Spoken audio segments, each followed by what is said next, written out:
can you hear me now? Being on mute is one of the most common accidents made on virtual meetings. Over time, these small miscommunications have the potential to initiate a lot of emotional and mental disconnect amongst colleagues, peers, and even family. For this presentation, I have analyzed the psychoanalytical triggers for emotional and mental disconnect through virtual platforms as a result of the COVID-19 pandemic. We will talk about how technological literacy and accessibility, lack of in-person interaction, and environmental restrictions affects multiple age groups. We will begin with technological literacy and accessibility.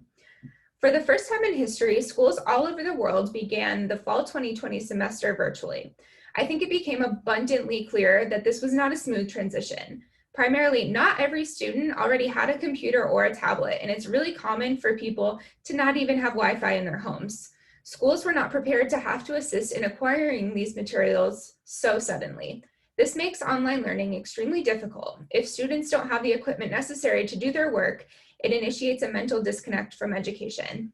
It's similar for working professionals, and even for companies that did have the ability to provide this equipment, they were likely not prepared to transition to a completely remote environment. This has caused employees to have to learn new online programs and more mental stress, anxiety, and disconnect.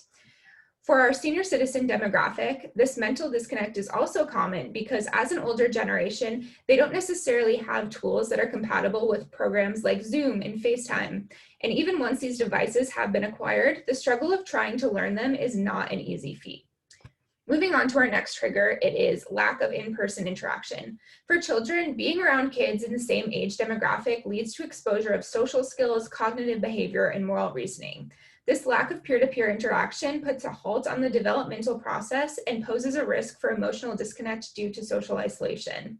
For working professionals, you now have the pressures of net etiquette, of always muting yourself when you're not talking or shutting the camera off to risk distracting your colleagues. The positive affirmations that typically come with social engagement are no longer necessary since everyone is muted anyway.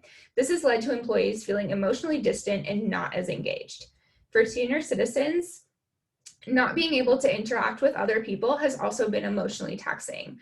Not being able to see family members, friends, or attend regularly scheduled activities has led to an increase in socialization for senior citizens. And studies show that this social withdrawal also has the potential to initiate a predisposition to neurological and cognitive risks down the road. The final category that we're going to look at is environmental restrictions. In kids from elementary school all the way up until high school, not having the ability to attend in-person classes has inevitably affected their educations. By being out of the classroom environment, students feel less engaged and more pressure to feel silent from their homes. This leads to questions being unanswered and overall an emotional disconnect from students. For working professionals, the most prominent struggle has been that many people are experiencing an inability to separate work and home life.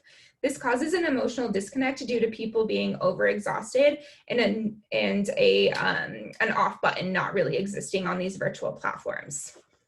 I know that this was a lot of negative information, and many of you are probably wondering, great, so now we're all going to end up emotionally detached at some point or another. Now what? There are also some implementations that are being introduced into different fields right now for emotional and mental disconnect. Companies have started implementing Zoom happy hours to initiate social interactions among coworkers. This is in hopes that conversations will become more personal and less transactional. Additionally, computer literacy is an active topic of discussion. Companies like Google, Microsoft, Salesforce, and Facebook have all begun putting out free online tutorials and certifications in order to encourage people to learn more about these platforms. It is with these strategies that while we may not be able to eliminate these feelings of disconnect completely, we may be able to decrease them slightly. So thank you so much for tuning in to this informational presentation on mental and emotional disconnect in the midst of the COVID-19 pandemic. I hope that you're all staying safe, healthy, and happy during this time. Thank you.